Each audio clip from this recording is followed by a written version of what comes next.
Kwa majina naitwa Abdalla Rashidi, ni mkazi wa Mwanza. Kutokana na kuanzishwa na kuanza kutumika kwa mtaala mpya wa elimu ambao umeanza kutumika tangu mnamo Januari ya mwaka 2024, naiona Tanzania ambayo ina wasomi wazuri kufuatia mtaala mpya wa elimu ambao utawasaidia vijana wengi mashuleni kwanza kuwa na elimu sawa, kiwango bora cha elimu, pia kuwa na uwezo wa kutafakari na kuweza kuzichangamkia fursa pale wanapoziona.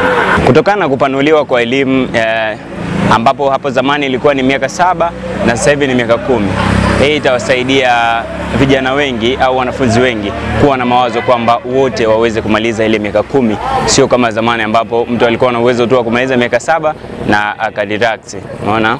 Alafu kitu kingine pia, kutokana na wanafunzi wengi sasa hivi ambapo mtaala huu mpya umelenga kusoma miaka 10, itawasaidia wanafunzi kuwa na uwezo sawa wa kielimu. Kila mwanafunzi anapoanza awali lazima amalize form 4. Kwa hiyo itawasaidia vijana wengi kuwa na mawanda mapana, pia kuwa na uwezo ulio bora. Darasa 7 kuto kuferi, nadhani itakuwa limepunguza kitu kikubwa sana huku mitaani, kwa sababu hapo zamani darasa 7 kisha kuwa wamefeli ndo huwa wanazalisha vitu vingine kama watoto wa mtaani, panya rodi na vitu hivyo vya tofauti. Wanakuwa nakosa cha kufanya kwa sababu wanakuwa bado umri mdogo na wanakosa cha kufanya, ndio maana wanajikuta wanaangukia kwenye makundi yao yasio kwa salama. Lakini kama hivi inavyokuwa inaenda moja kwa moja mpaka mtu anakuja kumaliza form 4, kidogo form 4 anakuwa mtu anakuwa tayari anauelewa na ana uwezo wa kufanya vitu kidogo, vinaweza kuwa kama ana uwezo mkubwa wa kufikiria, tofauti na vile alivyokuwa la 7. Kama taifa tunaenda sasa kwanza kuweza kutatua tatizo la ajira ambalo lilikuwa likizungumzwa sana hapa nchini, kwa sababu hivi sasa wanafunzi wetu wanafundishwa kujitegemea kupitia mtaala huu mpya, lakini lingine mtaala unawapa nafasi wanafunzi katika swala zima la ubunifu, na mwisho ndio hivyo kwamba wanakuwa na uwezo wa kujitegemea. Kwa hiyo naona kama taifa kwamba vijana ambao tunakwenda kuzalisha sasa watakuwa ni vijana ambao wanaweza kujisimamia wao wenyewe, watakuwa ni vijana ambao wanaweza kujiajiri wao wenyewe. Kwa hiyo lile tatizo la ajira moja kwa moja tunaenda kupata suluhisho lake kupitia mtaala huu mpya.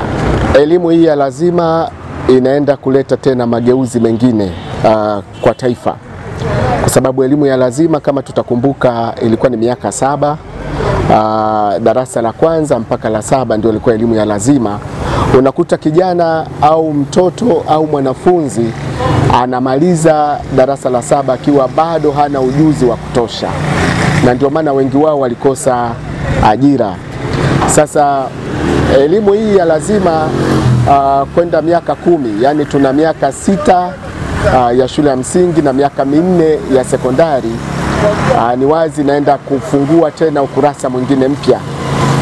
Tutakuwa na wasomi wengi, lakini vijana wengi wanaenda kupata nafasi sasa ya kuweza kufika ile elimu ya kati, kwa sababu wote kupitia mtaala huu mpya na sera hii ya elimu bure, kila Mtanzania sasa ataweza kufika mpaka kidato cha 4, na hii itasaidia hata baada ya kumaliza kidato cha 4, basi akija huku mtaani tayari anakuwa na ujuzi wa kutosha, ana uwezo wa kujisimamia yeye mwenyewe, lakini pia anakuwa na uwezo wa kuamua mambo yeye mwenyewe. Lakini pia tunarudi pale pale kwamba elimu hii ya lazima ambayo itakuwa mpaka kidato cha 4 inaenda kutusaidia sasa kuwa na vijana wengi ambao wataweza kujiajiri wao wenyewe. Kwanza kwa upande wangu mimi kama mwanafunzi, naona ni mfumo mzuri sana kwa unasaidia wanafunzi wengi. Kwa mfano kama mimi nilipokuwa nimemaliza darasa 7, kuna wenzangu wengine walifeli, sasa hivi wapo tu mtaani, wengine mabodaboda, wengine wapo kwenye makundi mabaya huko. Kwa hiyo ni mfumo mzuri, unaweza kusaidia wanafunzi kufikia malengo yao. Sasa hivi mtaala uliopo unamwandaa mwanafunzi kushindana katika kufanya competitive katika soko la ajira katika ukanda na ukanda wa kimataifa zaidi. Kwa hiyo mimi ninazoweza kusema ni kwamba katika wizara, katika serikali na wale wahusika, mtaala mpya utakuwa ni mzuri sana, hasa katika kumwandaa mwanafunzi katika soko la ajira, lakini vile vile kumwandaa mwanafunzi aweze kujiajiri, kwa sababu kwanza unamtengeneza mentality mwanafunzi ajue nasoma baadaye naweza nikajiajiri, sio unasoma baadaye unapanga foleni kwa ajili ya kuajiriwa. Sasa hivi hilo halipo, na ni faida sana kwa serikali yetu, kwa sababu tumeingia katika mazingira ambayo tunaenda kushindana katika level ya kikanda na kimataifa zaidi katika soko la ajira, vile vile kujiajiri. Sasa hivi elimu ya lazima kuwa form 4 ni kitu cha muhimu sana na cha msingi sana, kwa sababu hata ajira zote zilizopo serikalini, zilizoko katika sekta binafsi, wanaangalia cheti cha form 4, sio cha la 7. Kwa hiyo cheti cha la 7 kilikuwepo tu, lakini kilikuwa hakina sifa sana, kwa sababu unafikiria unakitumia wapi. Ni bora kipindi cha nyuma ulikuwa unakitumia kwenda mgambo, sasa hivi hata mgambo haipo. Kwa hiyo kwa kifupi, cheti cha form 4 kina umuhimu sana, na hata hivyo ili taifa liweze kujiendeleza, kama alivyosema Mwalimu Julius Kambarage Nyerere miaka ya nyuma, kuwa lazima taifa linahitaji watu wasomi. Wasomi ni pamoja na kupata elimu ya form 4 kidato cha 4.